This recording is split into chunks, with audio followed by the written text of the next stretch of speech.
Welcome to the Courage 1000 Project, the podcast for women seeking the courage to take the next steps in life. My name is MellyS The Story Collector, and I'm on a mission to normalise the emotional cycles all women experience, so we can end the patterns of shame and guilt that are leaving us stuck, held back and disempowered from making the next chapter of our lives magical. Hello everybody, and welcome to another episode here at the Courage 1000 Project. Today we have a wonderful guest, Valerie Fischer. And before I bring her on, I do want to read her bio to you all because I'm really excited about what we're going to talk about today. Now, Valerie is a Neuro Linguistic Programming practitioner, and I practiced that to make sure I could get it out right. She has over 20 years of experience in advertising and marketing, and co-founded an e-commerce site for locally made products. And wait till you see her earrings, they're awesome. She was a chief marketing officer in a real estate company in 2019, but along with millions of Filipinos and many around the world, she was let go during the pandemic. But as her story goes, this unfortunate incident actually saved her. It led her to her purpose. She now helps online business owners and entrepreneurs grow their revenue with brain science selling. And I love that terminology. So welcome to the show, Valerie. Hello, everybody. Good morning, good afternoon, and good evening, wherever you're watching this from. So hello. And I love, we were talking before you came on that this is your form of travel at the moment, is connecting with everybody online. So I love it. That's why I greet people that way, because you never know where they're listening or watching this from. So just saying hi to everybody. I love it. I love it. Now, today we wanted to talk about your story about how you accepted this rejection and accepted it as a redirection towards your purpose. So where did this all begin for you? How did it play out? Okay. So last year, when you receive a message from somebody like a boyfriend, a friend, and they send you a message saying, we need to talk. But when you receive that, you're in trouble one way or another, right? Yeah. And I knew that was coming. I knew that moment was coming because we were not seeing eye to eye on how we wanted to move forward with the business. I was chief marketing officer at that time. And, she didn't believe in digital. It was the lockdown and she wanted us to go out. That makes it difficult. You can't really do that. How are we going to, how are we gonna survive? Yes, you can't do that. So that's illegal. So, and she was like, but how are we going to sell? How are we going to proceed with the business, etc.? So we were, going back and forth with that.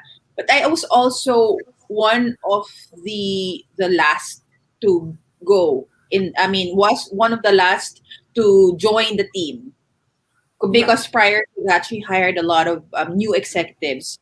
So a chief of technical, a new CFO, a new HR head, and then me. So the four of us. So I knew that because we were new, we were the first to go. So when I received that message, I'm like, okay, this is it. Yeah. She fired me. I quit. So it was really mutual. It was really mutual. But that I was chief marketing officer, and that was my dream job. I have been in the business, advertising and marketing, for 20 years. And as a 21-year-old advertising executive, marketing officer at 23, I was I was preparing myself for that title, for that role. So that hurt. Even if I wanted to leave because she wanted us to go out and we were refusing, still that hurt because that was my dream job. I worked so hard for that. Yeah. That was April 4. And I wanted to hide. I'm very active in social media. I post a lot. So people know my journey. They know what's happening to me. And when I lost that job, I didn't want to say it. I didn't want to share with everybody. It was embarrassing because I'm already at that stage.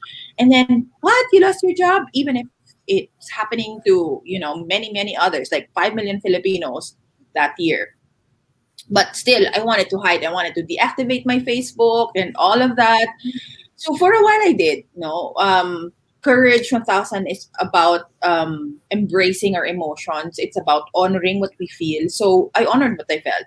I was embarrassed. I was sad. I was scared. I was really scared because what's gonna happen if my sister, my dad, somebody in the family gets sick? How am I gonna help them? I have no income. So the anxiety, the uncertainty, the fear, it was the humiliation, it was all there. So I kind of mourned. I cried, I slept, I ate a lot.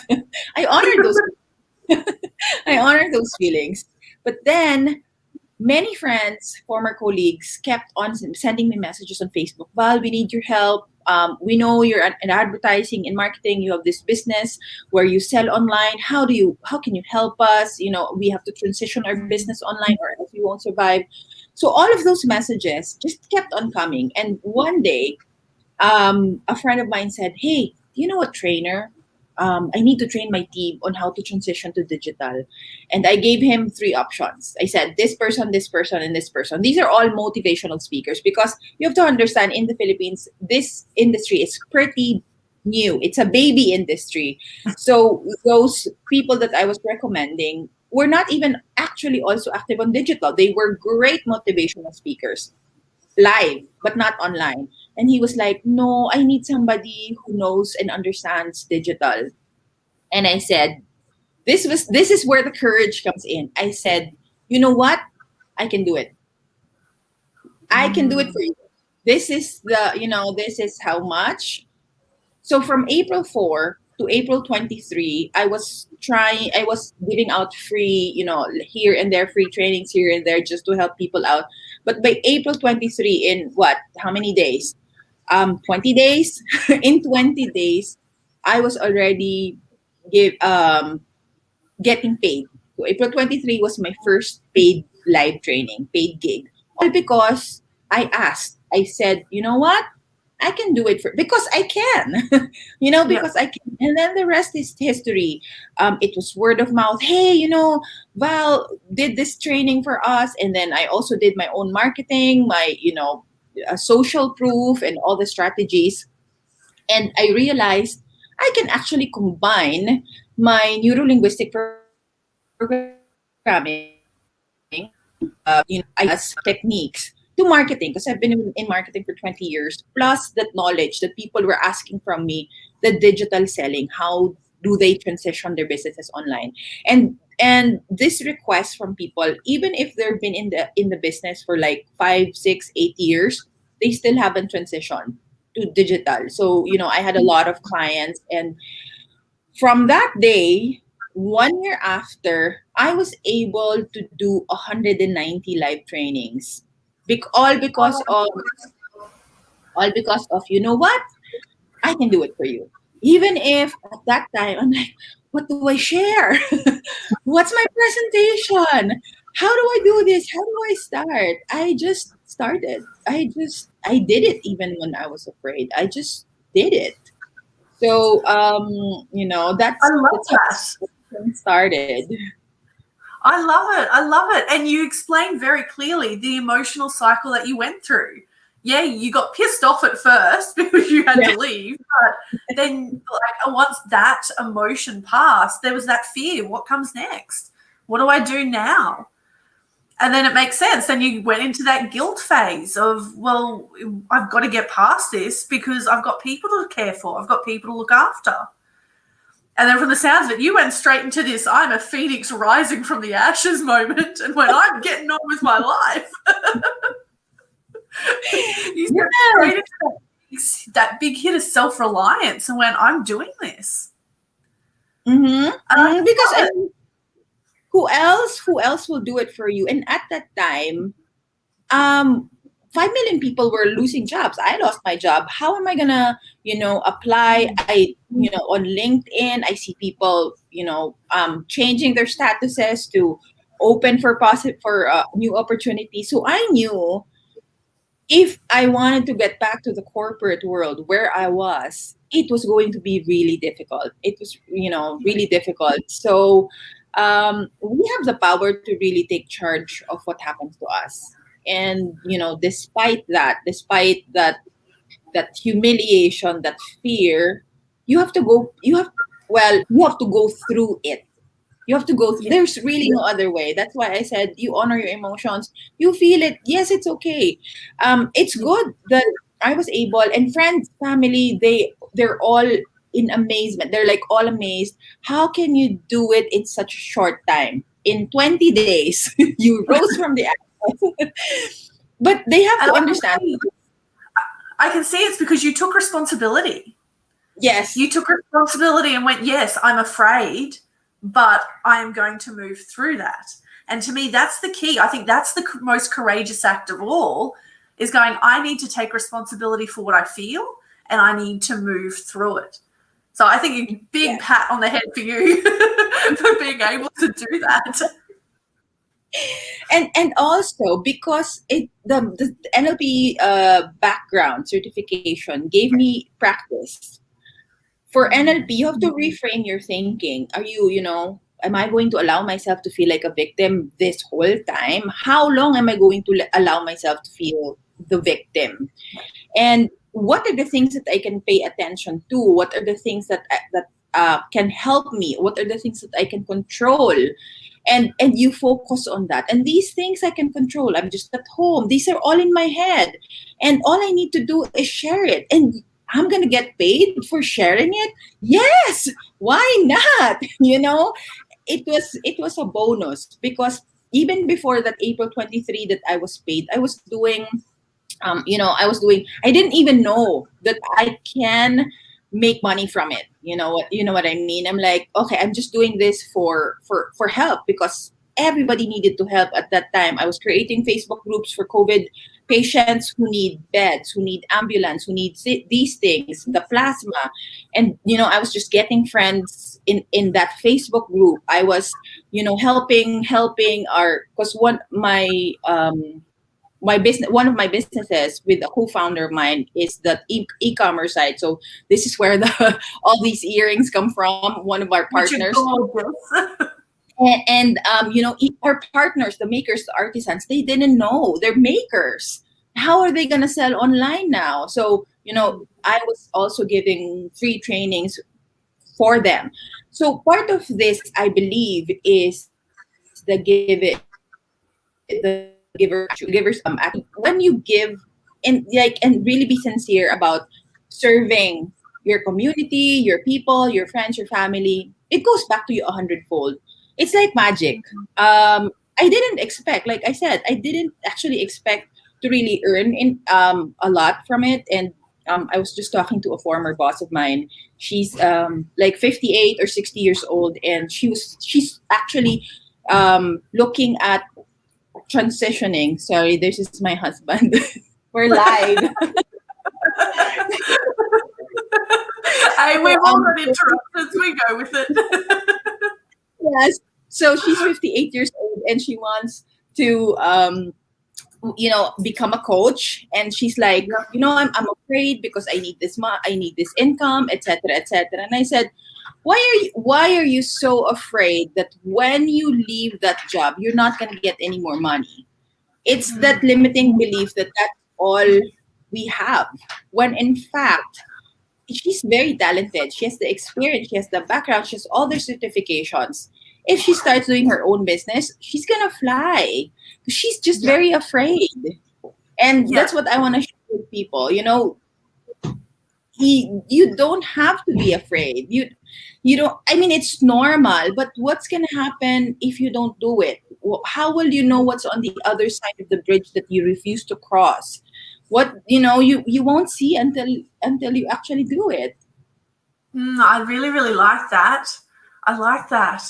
And I love that you've been able to see it so clearly that, yes, there was a rejection, and that, yes, many people are going to experience that.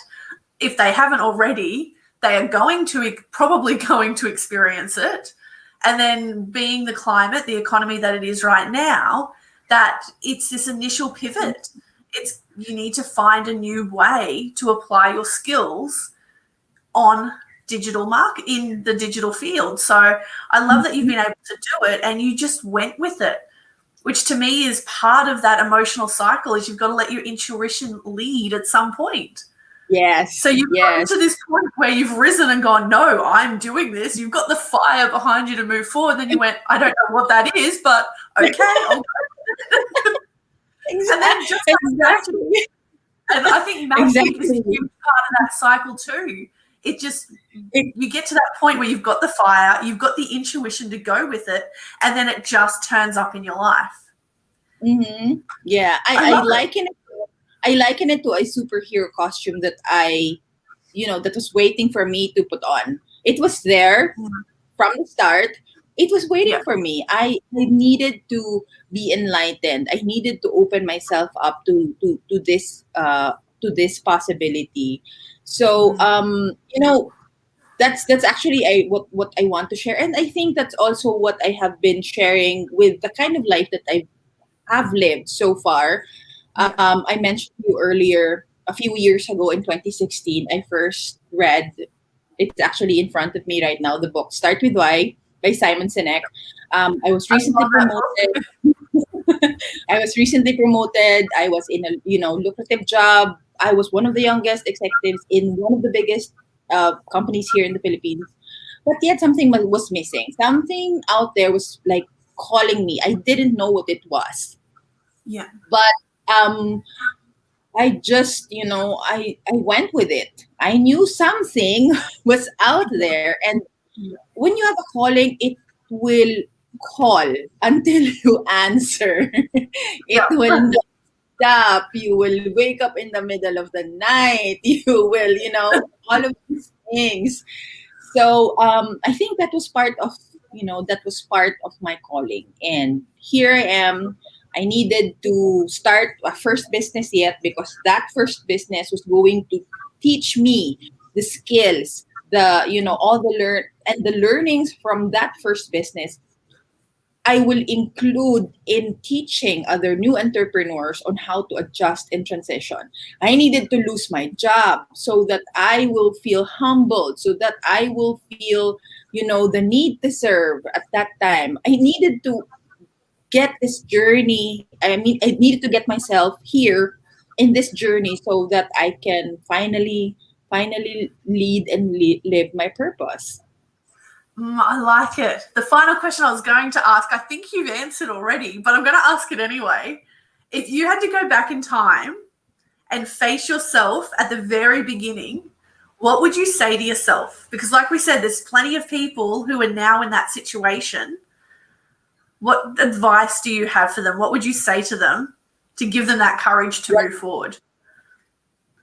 Okay. So there's a book, I think it's called The 5-Second Rule by Mel Robbins. Yes, I love Mel Robbins stuff. So in that book, you count 5, 4, 3, 2, 1. Because for me, when we're very emotional, and 95% of our decisions are actually ruled by our emotions, and part of that in our emotional brain lies the amygdala, lies the fear, lies the anxiety, lies the uncertainty. So sometimes we have to shift to our logical part of the brain, and one way of doing that is you count the 5, 4, 3, 2, 1. It's not the 1, 2, 3, 4, 5, because that's kind of become instinct. But when you do it backwards, it goes back to the logical side of the brain, and then you realize that's when you're able to think. That's when you're able to process. And when you do that, you realize, you know what, I need to do this. This is the right thing to do. And then you just do it. You breathe, you count 5, 4, 3, 2, 1, you breathe, and then you just do it. You just do it. If I went back in time to that very day, I would do the same. Because that's really what I did. People, we have this law of attraction. Law of attraction is very popular right now. You have to have a vision. It has to be very clear. And I believe this in Neuro Linguistic Programming, we call it future pacing. So you have to see You have to hear, you have to feel, you have to smell, you have to, feel all of these things, that vision of you in the future. Yes, but that does not work without a plan of action. The law of attraction, the universe, God, whatever you may call it, will not bring you there just because you wish for it, just because you see it. It's very powerful. It's a very powerful tool to get yourself there. But that won't work alone. That won't work alone. You have to do it. You have to take action. You have to move. You have to change. So that's, I think, that's really just what I did. It's very simple, but people are feeling, but how will I do that? Just take one step forward. Little steps, little possible steps to get to the impossible. That's really what it is. Oh, I love it. And that's part of the reason of this podcast, is that if we normalize these emotional cycles we go through, then people aren't going to get so stuck in it. Because I find after the fear, that shame and guilt kicks in, and we can get stuck there for a very long time. But if we're going, okay, I've seen the fear, there's the shame and guilt. Oh, but I don't really need that because everybody feels that. So, okay, I can release that. And then you can move forward so much quicker. So I absolutely love what you've said, and you've touched on everything that I know every woman will experience if this was to happen to them. So thank you so much for coming on the show today. It has been an absolute pleasure. Thank you for having me. Thank you. You're welcome. And if anybody would like to get in touch with Valerie, you'll find her details below this episode. Now, let me bring myself up. There we go. So join us next week as we continue on this mission of collecting stories of courage so you can take the next steps in your life, and in the process, normalizing the emotional cycles all women experience. If you'd like to join me on my mission to normalize the emotional and intuitive cycles all women go through, join my free community at MellyS.com.au.